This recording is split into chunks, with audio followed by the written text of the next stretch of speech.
Congress party के नेता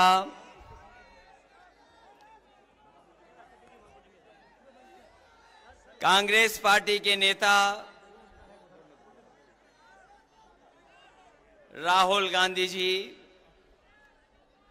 मंच पर उपस्थित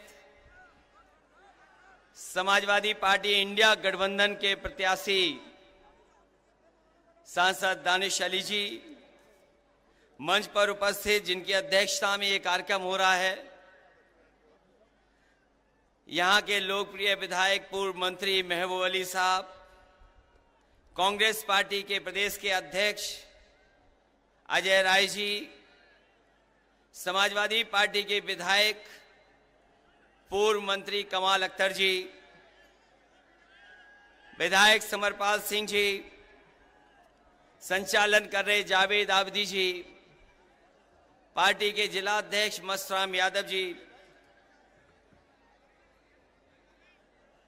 कांग्रेस पार्टी के वरिष्ठ नेता राज्यसभा में सांसद प्रमोद तिवारी जी, मोना तिवारी जी विधायक, और यहां पर उपस्थित दोनों दलों के सभी हमारे नेता और इस चुनावी जनसभा में उपस्थित हमारे सभी आदरणीय बुजुर्ग, माताएं, बहनें, नौजवान साथी, पत्रकार बंधुओं, मैं सबसे पहले इस चुनावी जनसभा में उपस्थित हमारे गठबंधन के सभी साथियों को बहुत बहुत धन्यवाद और बधाई देना चाहता हूं।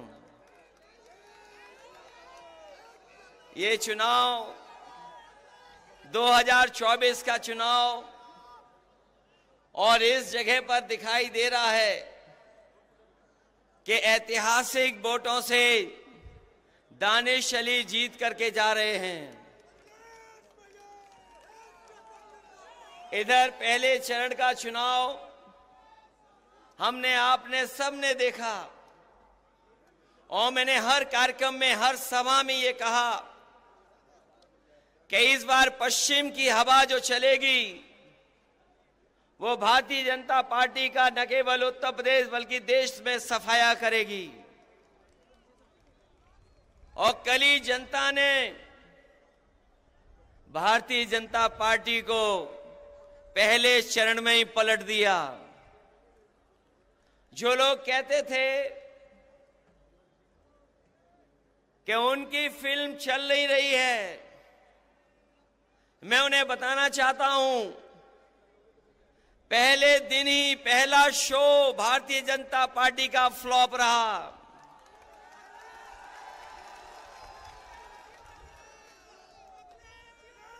उनकी झूठी कहानी कोई सुनना नहीं चाहता। उनके घिसे पिटे डायलॉग अब जनता के बीच में चल नहीं रहे। उनकी सब खिड़कियां खाली हैं, कोई उत्साह नहीं दिखाई दे रहा है। यूपी वाले जब स्वागत करते हैं तो अच्छा स्वागत करते हैं, लेकिन जब विदाई करते हैं तो ढोल नगाड़े से विदाई करते हैं। इस बार तो अमरोहा की ढोलक बज करके भारतीय जनता पार्टी की विदाई होने जा रही है। जो कभी जुमले लेकर के आए थे, जिन्होंने कहा किसान की आय दोगुनी हो जाएगी, आज 10 साल हो गए, बताओ किसी किसान की आय दोगुनी हो गई हो? कोई हमारा बुनकर भाई खुशहाल हो गया हो? हमारे नौजवानों को कहा कि नौकरी देंगे हर साल 2 करोड़। बताओ बेरोजगारी इस तरीके से फैली है और सरकार जानबूझ करके बेरोजगार रखना चाहती है। अभी जितनी भी सरकार में परीक्षाएं हुई हैं, सब पेपर लीक हो गए। पहला पेपर लीक हुआ, सरकार सावधान नहीं हुई। उसके बाद जितनी परीक्षाएं हुई सब में पेपर लीक हो गए। और कई बार मैंने कहा कि 60 लाख बच्चों का, 60 लाख नौजवानों का भविष्य अंधकार में डाल दिया इस सरकार ने। और अगर किसान नाराज हैं, अगर हमारा नौजवान भी नाराज है, और अगर 60 लाख बच्चों के परिवार का इन्होंने भविष्य छीना है, तो केवल अगर हम 60 लाख के परिवार के लोगों की नाराजगी को गिन लें, अगर एक परिवार में 3 लोग इस सरकार से नाराज हैं, तो 60 लाख बच्चों का पेपर लीक किया इन्होंने। अगर 60 लाख का गुणा हम 3 से करें तो 1 करोड़ 80 लाख बनता है, और 1 करोड़ 80 लाख अगर हम 80 लोकसभाओं से भाग दे दें तो बताओ 2,25,000 वोट कम हो रहा है हर लोकसभा में कि नहीं कम हो रहा है। और जिस तरीके से खुल करके बहुत सारे परंपरागत वोट जो बीजेपी को मिला करता था वो खुल करके विरोध कर रहे हैं। हर लोकसभा में पंचायत हो रही है।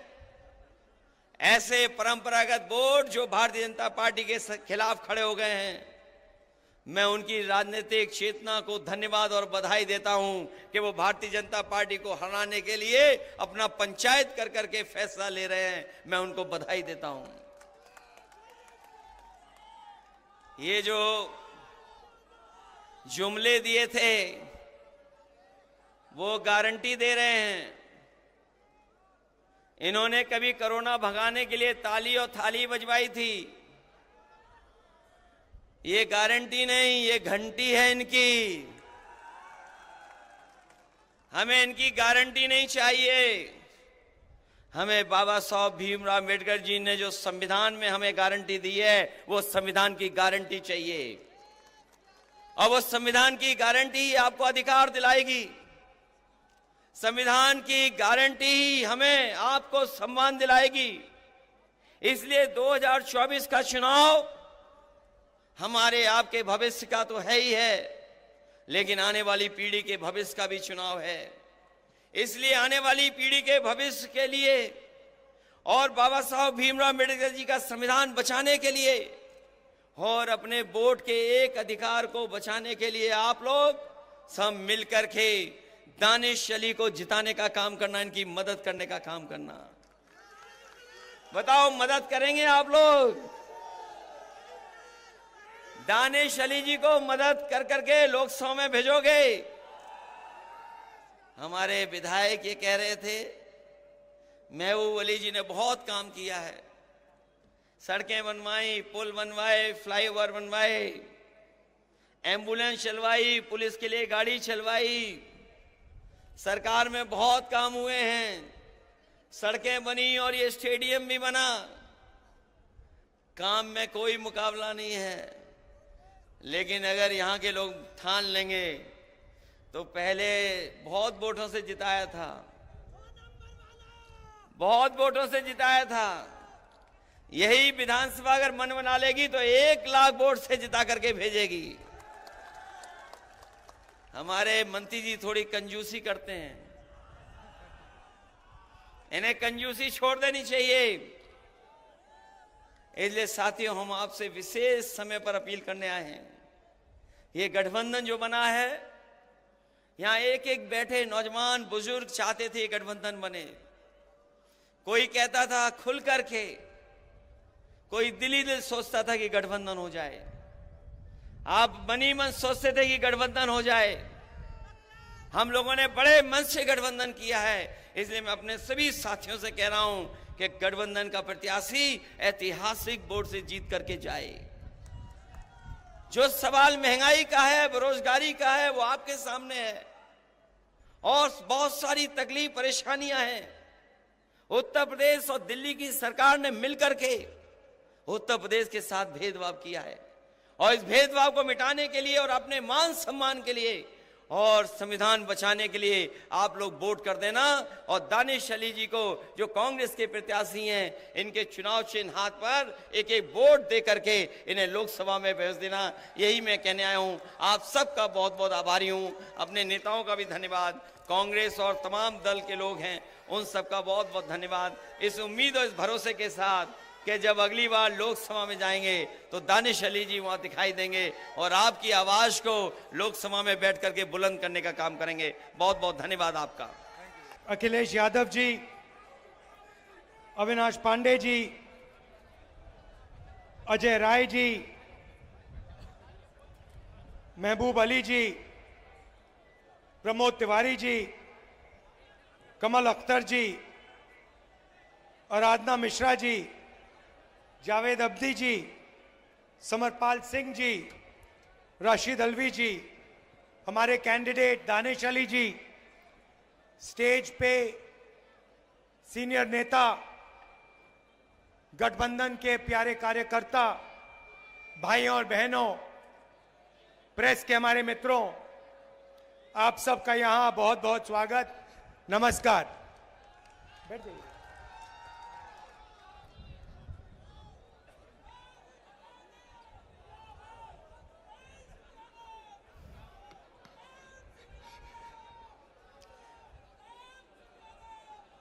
चुनाव में एक तरफ इंडिया गठबंधन और दूसरी तरफ बीजेपी और आरएसएस, ये विचारधारा की लड़ाई है। और पहली बार इंडिया गठबंधन संविधान और लोकतंत्र की रक्षा कर रहा है और बीजेपी आरएसएस के लोग संविधान को और लोकतंत्र को खत्म करने में लगे हुए हैं। आपने सुना होगा, बीजेपी के नेताओं ने कहा कि अगर हम चुनाव जीत गए तो संविधान को हम बदल देंगे। सबसे पहले मैं इनसे कहना चाहता हूं, दुनिया में ऐसी कोई शक्ति नहीं है जो हिंदुस्तान के संविधान को बदल सके।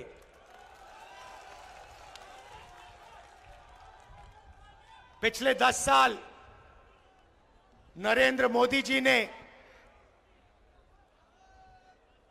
15-20 अरबपतियों का दबाकर काम किया है। अदानी नाम आपने सुना होगा, सुना है? देश के सारे एयरपोर्ट उसको दे दिए, पोर्ट्स दे दिए, बिजली, खदानें, डिफेंस की पूरी इंडस्ट्री दे दी। तरीका बड़ा सिंपल है, एक तरफ आपका ध्यान भटकाते हैं, दूसरी तरफ हिंदुस्तान का पूरा धन इन्हीं 20-25 लोगों को दे देते हैं। पता नहीं आपको मालूम या नहीं, नरेंद्र मोदी जी ने हिंदुस्तान के सबसे अमीर अरबपतियों का 16 लाख करोड़ रुपया कर्जा माफ किया है। आप जानते हो 16 लाख करोड़ कितना होता है? नहीं, बहुत होता है, मगर कितना होता है मैं आपको बताता हूं। हमने किसानों का कर्जा माफ किया था ना, जब यूपीए की सरकार थी। अगर आप 25 बार किसानों का कर्जा माफ करो या 25 साल का मनरेगा का पैसा, इन्होंने 10-15 लोगों का कर्जा माफ किया है। आज हालत यह हो गई है कि 22 ऐसे लोग हैं जिनके पास उतना ही धन है जितना 70 करोड़ हिंदुस्तानियों के हाथ में। एक तरफ 22 लोग, दूसरी तरफ 70 करोड़ लोग, और 2 हिंदुस्तान बन गए हैं। और आप देखते हो, हिंदुस्तान का किसान, मजदूर, छोटा व्यापारी रोज देखता है 20-25 अरबपति हैं, जो भी सपना देखना चाहते हैं पूरा कर देते हैं, हवाई जहाज में उड़ते हैं, करोड़ों रुपए की गाड़ियों में घूमते हैं, और बैंक का पूरा पैसा नरेंद्र मोदी जी ने इन लोगों को दिया है। पैसा कहां से आता है? जीएसटी से आता है। आपका पैसा है। आप अगर शर्ट खरीदते हो 500 रुपए की, जितनी जीएसटी आप देते हो उतनी जीएसटी अदानी देता है। आपकी आमदनी हजारों में, उसकी आमदनी हजारों करोड़ों में, मगर जितनी जीएसटी आप देते हो उतनी जीएसटी वो देता है। यह हिंदुस्तान की सच्चाई है। और ये 20-25 बड़े अरबपति चाइना का माल हिंदुस्तान में बेचते हैं। नरेंद्र मोदी एक तरफ मेक इन इंडिया कहता है और दूसरी तरफ जो लोग मेक इन इंडिया कर सकते हैं, छोटे व्यापारी, छोटे बिजनेस वाले, कारीगर, उनके लिए वो नोटबंदी और जीएसटी कर देता है और उनको खत्म कर देता है। उसको कोई मेक इन इंडिया नहीं चाहिए, उसे सिर्फ मेक इन चाइना चाहिए, क्योंकि वो चाहता है कि चाइना का माल हिंदुस्तान में बिके और अरबपतियों का उसका फायदा हो।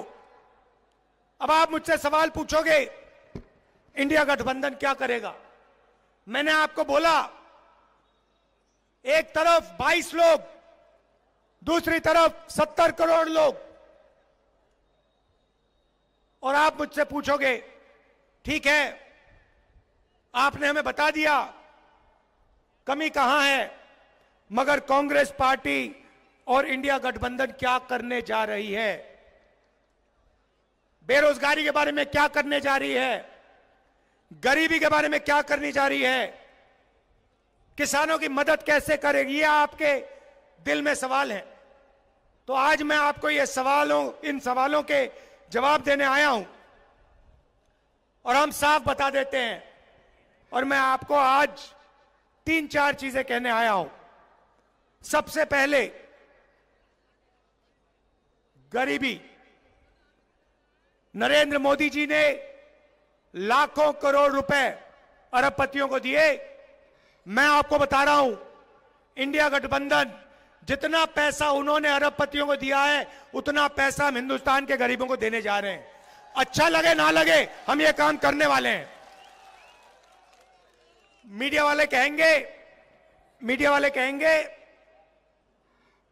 कि देखो, अगर किसानों का कर्जा माफ होगा तो किसानों की आदत खराब होगी। कहते थे मनरेगा में मजदूरों की आदत खराब होती है, मगर यह कभी नहीं कहते कि जब नरेंद्र मोदी ने 16 लाख करोड़ रुपए अरबपतियों का कर्जा माफ किया तो उनकी आदत खराब होती है। यह कभी नहीं कहते। तो मैं सिर्फ एक बात कह रहा हूं, अगर उनका कर्जा माफ होगा तो किसानों का भी होगा। अगर उनको पैसा मिलेगा तो मजदूरों को, किसानों को, बेरोजगार युवाओं को भी मिलेगा। तो हमारा पहला कदम, जिसे हम महालक्ष्मी योजना कहते हैं, क्रांतिकारी काम है। दुनिया की किसी भी सरकार ने यह काम नहीं किया आज तक। किसी भी देश की सरकार ने जो हम करने जा रहे हैं यह सोचा भी नहीं है।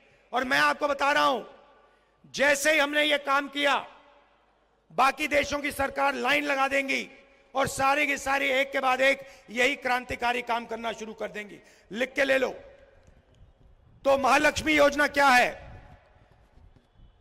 हिंदुस्तान के सारे गरीब परिवारों की हम लिस्ट बनाएंगे। उसमें से आपके भी नाम होंगे। सारे परिवारों की लिस्ट बनेगी और हर गरीब परिवार में हम एक महिला को चुनेंगे।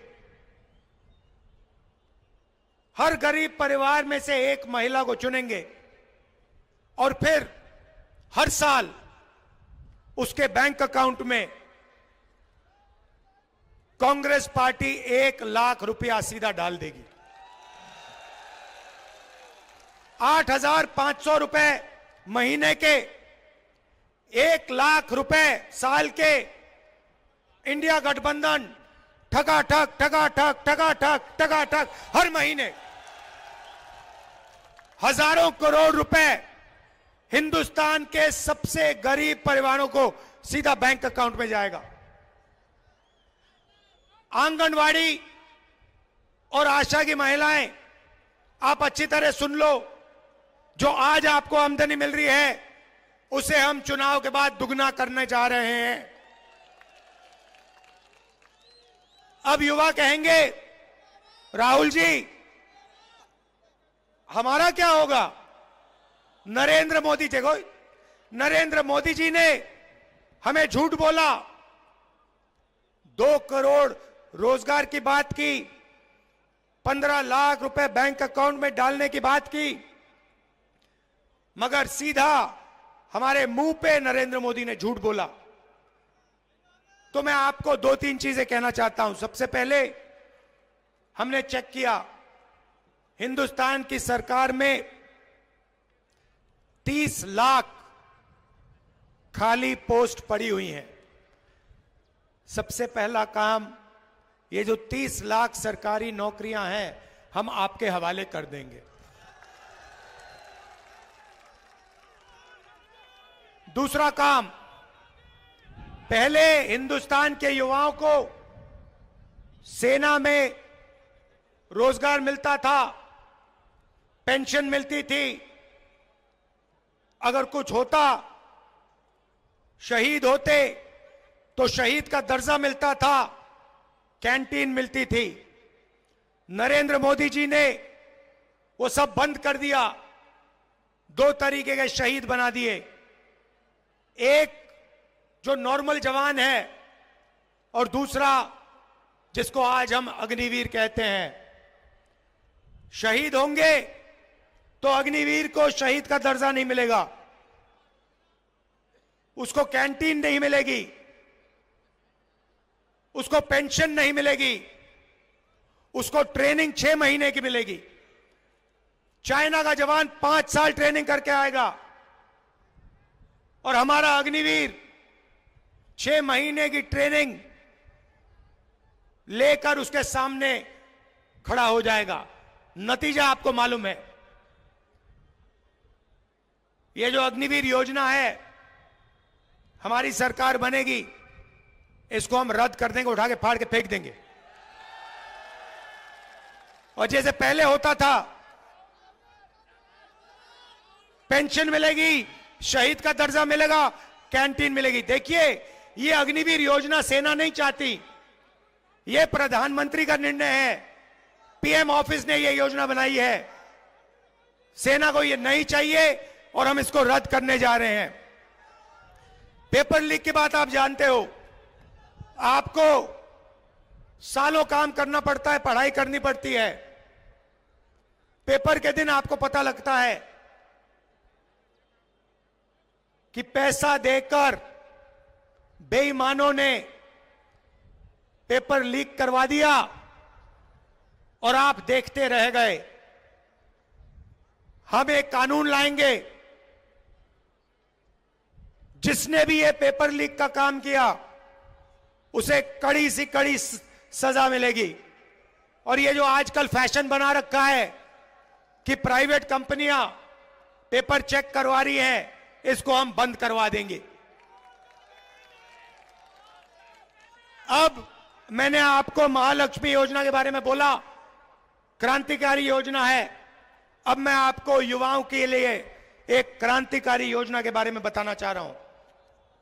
आप जानते हो, अरबपतियों के बेटे, बड़े बड़े बिजनेसमैन के बेटे जॉब मार्केट में जाने से पहले अप्रेंटिसशिप करते हैं। 6 महीने की उनको नौकरी मिलती है, बड़ी सी बड़ी कंपनी में जाते हैं, ट्रेनिंग मिलती है, बैंक में पैसा आता है और फिर वो परमानेंट जॉब में जाते हैं। मगर ये सुविधा हिंदुस्तान के बेरोजगार युवाओं को कभी नहीं मिली। बड़े बड़े अरबपति अपने बेटे को अपनी कंपनी में अप्रेंटिसशिप करवाते हैं, मगर हमारे युवा भड़कते रहते हैं, सड़क पे घूमते रहते हैं। तो हमने एक नई योजना लाई है, इसका नाम पहली नौकरी पक्की। पहली नौकरी पक्की। हिंदुस्तान के सारे ग्रेजुएट्स, यूनिवर्सिटी के ग्रेजुएट, कॉलेज के ग्रेजुएट, डिप्लोमा होल्डर्स, आप सुन लो, यह आपके लिए योजना है। इससे आपकी जिंदगी बदलने जा रही है। तूफान आने वाला है। प्राइवेट कंपनियों में, हिंदुस्तान के पब्लिक सेक्टर में और सरकारी ऑफिसेज में हम हिंदुस्तान के ग्रेजुएट्स को अप्रेंटिसशिप का अधिकार देने जा रहे हैं। मतलब अगर आपने हिंदुस्तान की सरकार से अप्रेंटिसशिप मतलब 1 साल की नौकरी मांगी तो यह आपका अधिकार है, सरकार आपको मना नहीं कर सकती। 1 साल की नौकरी मिलेगी, उसमें आपकी ट्रेनिंग होगी। प्राइवेट सेक्टर में, पब्लिक सेक्टर में, BHEL, HAL जैसे कंपनियों में, सरकारी ऑफिसेज में 1 साल आपकी ट्रेनिंग होगी। 1 साल में आपके बैंक अकाउंट में सरकार 1 लाख रुपया, 8,500 रुपए हर महीने खटाखट डालेगी। उसके बाद 1 साल के बाद आप ट्रेंड होगे। हिंदुस्तान के पास एक ट्रेंड वर्कफोर्स होगी और अगर आपने अच्छा काम किया तो आपकी नौकरी पक्की हो जाएगी। क्रांतिकारी काम है और ये हम आपके लिए करने जा रहे हैं। यहां किसान भाई हैं और नरेंद्र मोदी जी ने आपको सबसे ज्यादा तंग किया है। मैं जानता हूं, आप देखते हो अरबपतियों का कर्जा माफ होता है, दिल में आपको दर्द होता है और जब अपना अनाज बेचने जाते हो आपको सही रेट कभी नहीं मिलता और आपके दिल में यही 2 सवाल हैं। पहला, हमारा कर्जा कभी माफ क्यों नहीं होता, और दूसरा, हमें धान के लिए, शुगर केन के लिए, गेहूं के लिए सही दाम कभी नहीं मिलता, क्यों? तो इन 2 सवालों के जवाब मैं आपको देने आया हूं।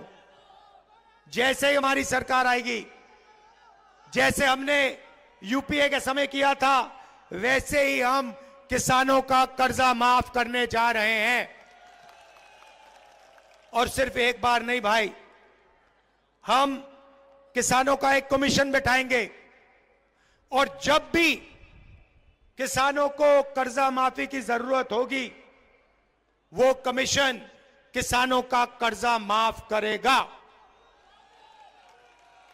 और दूसरा काम, ऐतिहासिक और क्रांतिकारी काम, पहली बार हिंदुस्तान में किसानों को कानूनी मिनिमम सपोर्ट प्राइस MSP दी जा रही है। सारे के सारे किसानों को मिनिमम सपोर्ट प्राइस, कानूनी minimum support price Congress party और इंडिया गठबंधन देने जा रहा है। अब यहां मजदूर बैठे हैं, खड़े हैं, आप कहोगे गरीबों के लिए आपने काम किया, किसानों के लिए काम किया, मजदूरों का क्या होगा? सबसे पहले महालक्ष्मी योजना में आपका फायदा होगा। आपके बैंक अकाउंट में हर साल 1 लाख रुपया आएगा। मगर हम बात वहां नहीं रोकेंगे। मनरेगा का आज कितना पैसा बनता है, कितना है रेट, कितना है मनरेगा का? कितना है मनरेगा का? 200, चुनाव के बाद 400। आशा और आंगनवाड़ी महिलाओं को क्या रेट मिलता है? कितना? उसे डबल कर दो, दुगना कर दो उसे। तो 2 चीजें आपसे कहना चाहता हूं। सबसे पहले संविधान की रक्षा, और दूसरी चीज, जितना पैसा नरेंद्र मोदी जी ने अरबपतियों को दिया है उतना पैसा इंडिया गठबंधन की सरकार कांग्रेस पार्टी की सरकार गरीबों को, किसानों को, मजदूरों को देने जा रही है। कर लो जो करना है, हमें कोई फर्क नहीं पड़ता।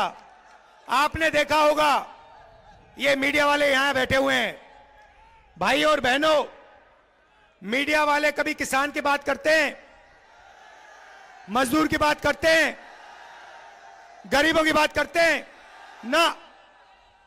मैं आपको बताता हूं क्यों नहीं। मैंने आंकड़े निकाले, भाई और बहनों, हिंदुस्तान में पिछड़े वर्ग के कितने लोग? सन्नाटा छा गया, किसी को नहीं मालूम। कितने लोग हैं पिछड़े वर्ग के हिंदुस्तान में? किसी को नहीं मालूम। देखा ना, यही प्रॉब्लम है, आपको अपनी शक्ति नहीं मालूम। दलित कितने? देखो, शक्ति नहीं मालूम। आदिवासी कितने? किसी को नहीं मालूम। यही प्रॉब्लम है। मैं बताता हूं, सबसे पहले आदिवासी 8%, दलित 15%, और आज तक पिछड़ों के बारे में कोई नहीं जानता। आपकी सबसे बड़ी आबादी है, मगर हिंदुस्तान में किसी को नहीं मालूम कि पिछड़े वर्ग के कितने लोग हैं। अगर मैं अखिलेश जी से पूछूं, वो भी आपको नहीं बता पाएंगे कि आज हिंदुस्तान में पिछड़े वर्ग के कितने लोग हैं। सबसे ज्यादा हैं, मगर बता नहीं पाएंगे, क्योंकि हिंदुस्तान की सरकार ये आंकड़ा हिंदुस्तान की जनता को नहीं देना चाहती है। यह है जादू। भाई और बहनों, मीडिया के मालिकों की लिस्ट निकाली मैंने, मीडिया की बड़ी बड़ी कंपनियों की लिस्ट निकाली, ये जो एंकर्स है ना हिंदुस्तान में, इनकी लिस्ट निकाली, बड़े बड़े पत्रकारों की लिस्ट निकाली। भाई और बहनों, इनमें एक पिछड़ा नहीं मिला मुझे। एक पिछड़ा नहीं है इनमें, एक दलित नहीं है, एक आदिवासी नहीं है, एक गरीब जनरल कास्ट का नहीं है, एक माइनॉरिटी का नहीं है। मतलब 90% हिंदुस्तान मीडिया में है ही नहीं। कैसे आपकी बात लिखेंगे ये? अब आप कहोगे, मुझे कहोगे राहुल जी, पता नहीं, आप कहोगे राहुल जी हम मीडिया में कंट्रोल नहीं चाहते, शायद आप कहो। तो फिर मैं आपसे पूछता हूं, हिंदुस्तान की 200 सबसे बड़ी कंपनियों के मालिकों की लिस्ट में पिछड़े कितने, दलित कितने, आदिवासी कितने? बताओ। जीरो। अरबपतियों में से एक पिछड़ा नहीं है, एक दलित नहीं है, एक आदिवासी नहीं है। भाई और बहनों, बात समझो।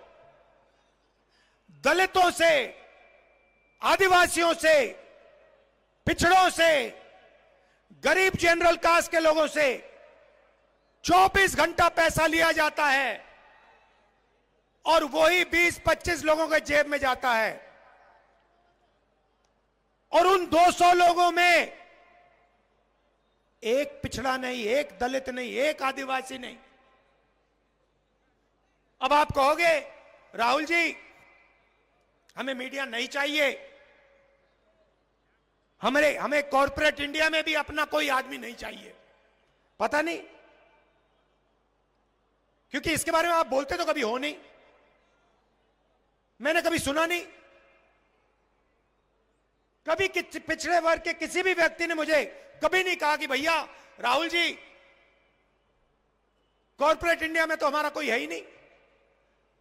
तो या तो आपको मालूम ही नहीं, और या फिर आप अपना आदमी वहां चाहते नहीं हो। यही दो चीजें हो सकती हैं, और तीसरा तो हो ही नहीं सकता। तो फिर मैं आपसे कहूंगा ठीक है भैया, आप कॉर्पोरेट इंडिया में नहीं चाहते, आप मीडिया में नहीं चाहते, आप प्राइवेट अस्पताल नहीं चलाने चाहते, आप प्राइवेट कॉलेज यूनिवर्सिटी नहीं चलाना चाहते, सरकार में तो भागीदारी चाहते हो ना, या वो भी नहीं चाहते? वो भी नहीं चाहते तो चलो फिर छोड़ते हैं भैया, पूरा का पूरा इनको दे दो, चलते हैं घर। अब मैंने आंकड़े निकाले, हिंदुस्तान को 90 लोग चलाते हैं। अखिलेश जी आपके चीफ मिनिस्टर थे यूपी के, थे नहीं थे?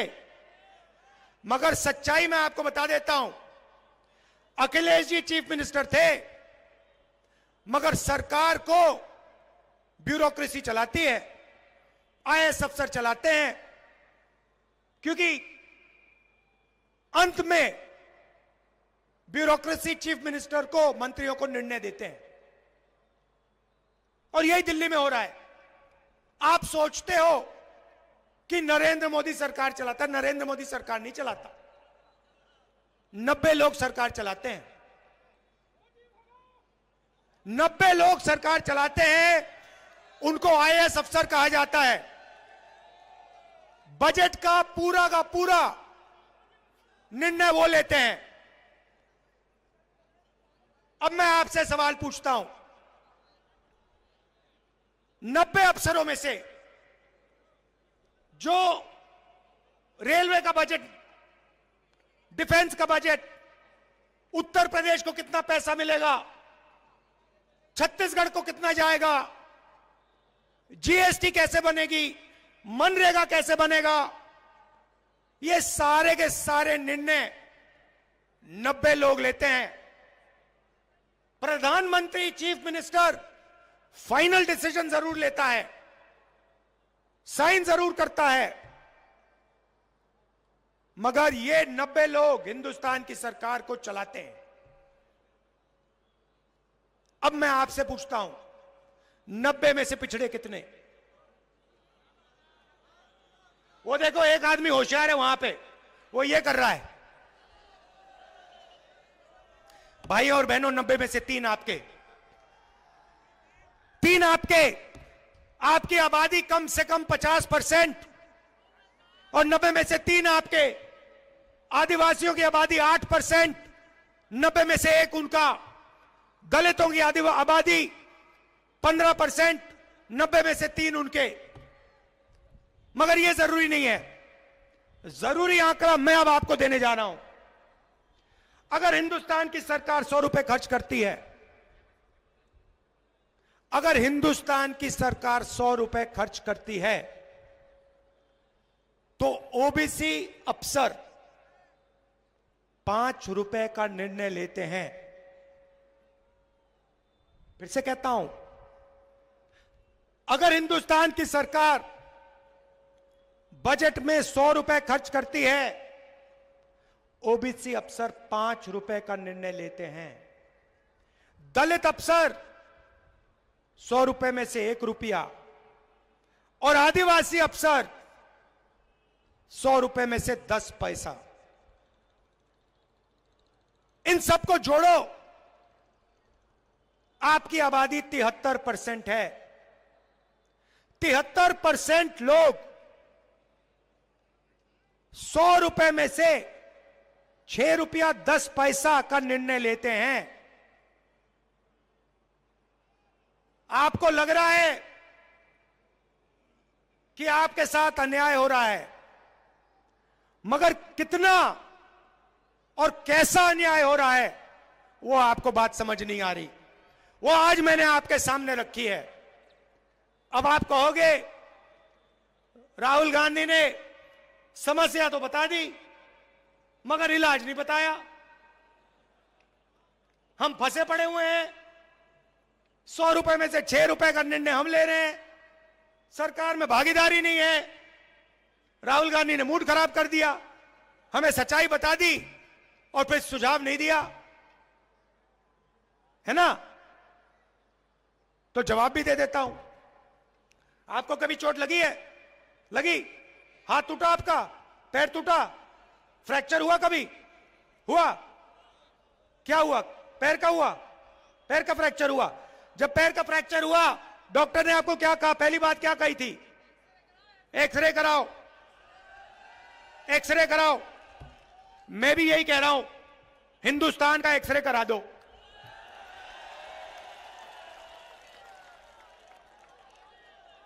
हिंदुस्तान का एक्सरे करा दो और पता लगा दो कि हिंदुस्तान की संस्थाओं में, सरकार में, बड़ी बड़ी कंपनियों में, प्राइवेट अस्पतालों में, प्राइवेट कॉलेज यूनिवर्सिटी में हिंदुस्तान की 90% आबादी में से कितने लोग हैं?